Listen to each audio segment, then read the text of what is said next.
Students, इस वाले video में एक इंपॉर्टेंट सवाल का जवाब देना चाहता हूं। कितना फ्रीक्वेंटली आपको मॉक टेस्ट लिखना है। आप बहुत सारी चीजें सुन रहे होंगे, हर रोज मॉक टेस्ट लिखें, 2 मॉक टेस्ट लिखें, नीट के एग्जाम से पहले 100 मॉक टेस्ट लिखें। मैं सवाल का जवाब दे देना चाहता हूं, लॉजिकली आपको एक्सप्लेन कर देना चाहता हूं। अब उसके बाद आपको डिसाइड करना है। मैं बुढ़ा लग रहा हूं, अब के ज़माने में कुछ और होता है, मेरी बात इग्नोर कर दीजिए। आपको लग रहा है मेरी बात लॉजिकल है तो इसे फॉलो करना चालू कर दीजिए, पर मुझे लगता है कि मेरा फर्ज है मैं आपको एक बार अपना नज़रिया बता दूं, क्योंकि एज ओनर ऑफ neetprep.com मैं यहाँ पे काफ़ी सारी ये वाली चीज़ें डिसाइड करता हूँ। ठीक है, पहली चीज़ ये समझ लीजिए कि मॉक टेस्ट लिखना आपकी मजबूरी नहीं है।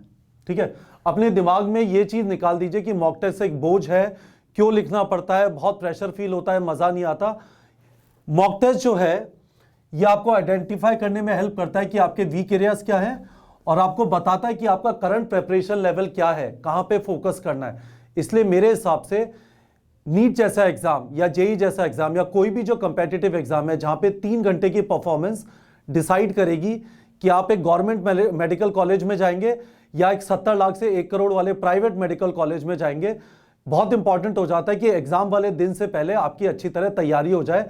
आपको उस माहौल में, उस जगह पे एक जगह बैठ के 3 घंटे एग्जाम लिखने की आदत पड़ जाए। फंडामेंटली मॉक टेस्ट ये है, इसलिए आपको इससे डरने की जरूरत नहीं है। अपने दिमाग से डर निकाल दीजिए। मॉक टेस्ट आपका एक बहुत बड़ा साथी है आपकी प्रेपरेशन में। ये दूसरी बात हो गई। ठीक है, मेरी रेकमेंडेशन ये है कि फरवरी, मार्च और मिडिल अप्रैल, मेरा अजम्पशन है कि जून एंड से पहले एग्जाम नहीं होगा।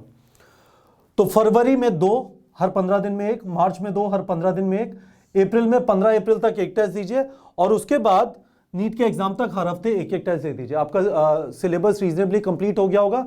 जब आप टेस्ट दे रहे होंगे फिर आपको फ्रीक्वेंसी बढ़ा सकते हैं, क्योंकि एक टेस्ट और दूसरे टेस्ट के बीच में वीक एरियाज फिक्स करने के लिए, क्योंकि काफी सारा सिलेबस खत्म हो गया होगा, आपको 7 दिन का टाइम सफिशिएंट होगा। सोचिए, मैं आपको टोटल सिर्फ 2 2 4 3 7 4 11 4 15 टेस्ट का बोल रहा हूं। इतने टेस्ट आपको टारगेट करने हैं।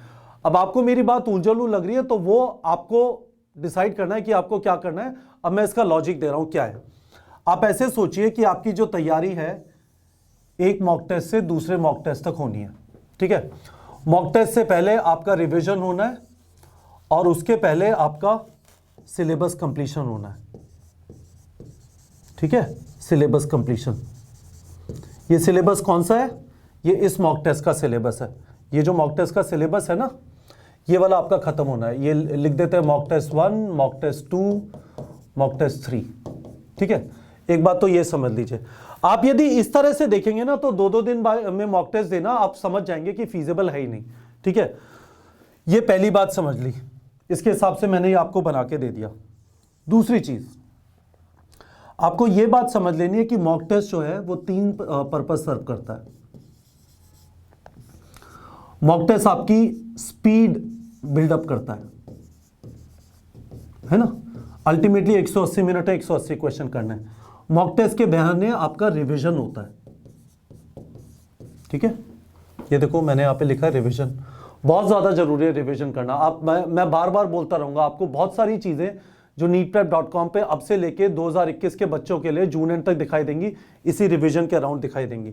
और तीसरी चीज, it helps you identify your weak areas.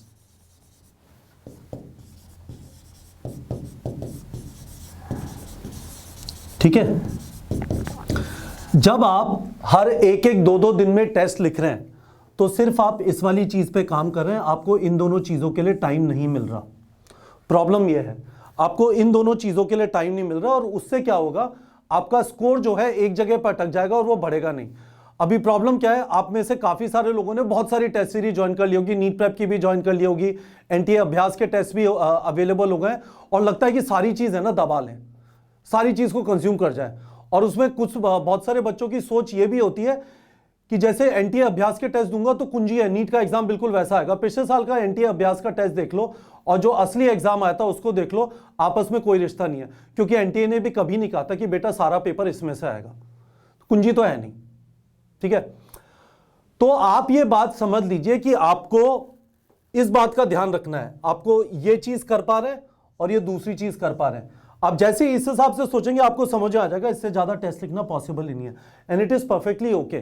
15 test sufficient है आपकी स्पीड भी बिल्डअप करने के लिए, आपका रिवीजन भी अच्छी तरह हो जाएगा, और आपको जो वीक एरिया आइडेंटिफाई होंगे, आपको एक मॉक टेस्ट और दूसरे मॉक टेस्ट के बीच में ये सारी चीजें तो करनी है, रिवीजन भी करना है, सिलेबस कंप्लीशन भी करना है, और यहां से जो वीक एरिया निकल के आए उनको भी फिक्स करना है, उनको भी फिक्स करना है। ठीक है, इसी तरह से यहां पे सिलेबस कंप्लीशन करना है, रिवीजन करना है, और उसके बाद वीक एरिया फिक्स करना है। तरीका है, इसमें ऐसा नहीं है कि अंधाधुंध कुछ भी करना चालू कर दिया क्योंकि कहीं पे भी कुछ भी सुना और कर रहे हैं। और ये भी नहीं सोच सकते कि बहुत सारी टेस्ट सीरीज है, सारे टेस्ट लिखने इतना सारा पैसा खर्च हो गया तो क्यों वेस्ट करूं। नहीं भैया, आपकी टाइम की कीमत सबसे ज्यादा है, बाकी सारी चीजों की कीमत नहीं है। यदि आपने प्रॉपरली सोच समझ के लॉजिकली तैयारी कर ली, आपका सिलेक्शन हो गया, उससे ज्यादा कीमती चीज इस दुनिया में कुछ भी नहीं है। डिसाइड कर दी कि अगले 40 साल आप जो करना चाहते थे वही कर रहे हैं, या फिर वो कर रहे हैं जो सिचुएशन ने कराया। ठीक है, तो मैंने आपको समराइज कर दिया कितना फ्रीक्वेंटली आपको मॉक टेस्ट लिखना है, ये मैंने लिख दिया। अभी अप्रैल मिडिल तक, 15 अप्रैल तक, हर 15 दिन में एक बार, और उसके बाद हर हफ्ते में एक बार। हमारी मॉक टेस्ट की हमारी जो टेस्ट सीरीज है जिसका लिंक वीडियो के डिस्क्रिप्शन में है, उसके अंदर भी हमने अभी उसे इस हिसाब से बनाया था कि 4 मई को टेस्ट, या मई के बिगनिंग में टेस्ट होगा, मई के पहले संडे को। हम उसको चेंज कर देंगे जैसे डेट आएगी, और उसको बिल्कुल इसके अराउंड अलाइन कर देंगे। ठीक है, बिल्कुल इसके अराउंड अलाइन कर देंगे। अनाप शनाप टेस्ट लिखने का कोई मतलब नहीं है। जब तक टेस्ट से पहले आप अच्छी तरह रिवाइज ना कर पाए, रिवीजन करने से पहले टेस्ट का सिलेबस कंप्लीट ना कर पाए, और टेस्ट देने के बाद आपको सफिशिएंट टाइम मिले अगले टेस्ट से पहले अपने वीक एरिया फिक्स करने के लिए, ये सब चीजें करने के हिसाब से अब आप खुद सोच लीजिए कि आपको कितना फ्रीक्वेंटली मॉक टेस्ट लिखना चाहिए, कितना फ्रीक्वेंटली लिखना चाहिए। मैंने आपको अपनी रेकमेंडेशन बता दी है, होपफुली आप लोगों को समझ में आ गई होगी। वीडियो के कमेंट सेक्शन में बता दीजिए अभी भी आपको इस मुद्दे को लेके कुछ कंफ्यूजन है क्या, क्योंकि ये एक इंपॉर्टेंट क्वेश्चन है। इस क्वेश्चन को आप इग्नोर नहीं कर सकते, और जितना जल्दी अपने दिमाग में ये वाला लॉजिक बैठा लेंगे, आप बेमतलब में हबड़ दबड़ तैयारी नहीं करोगे, शांति से एक टेस्ट से दूसरे टेस्ट तक आपकी तैयारी चल रही होगी, और इस तरह से नीट का एग्जाम आ जाएगा और आपका बहुत अच्छा एग्जाम होगा। ठीक है बच्चों।